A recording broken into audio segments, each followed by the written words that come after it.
Baba zimchaza lapha.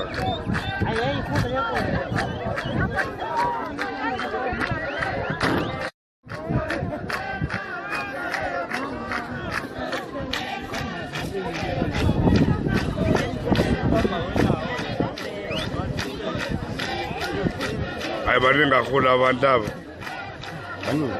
Hayi bayalwa phela. Baphungwa kufanele kukhishwe abanye lapha. Sebaningi kakhulu ke. Khona bangeke bashayela ihlombe lapha.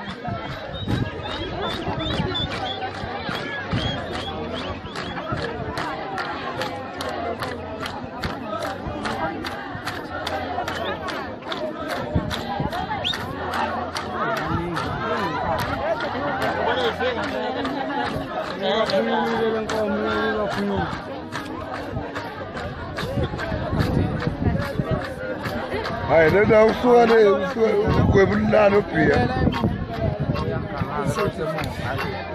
Hayi mina ngikhona nje. Bayendlela ngamaphoso ngayo.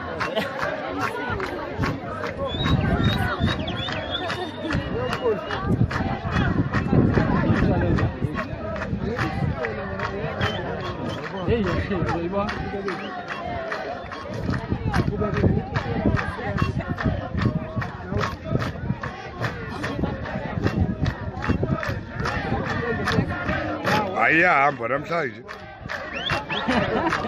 Hayi sihambile. Yabona kuze bethi yadlala.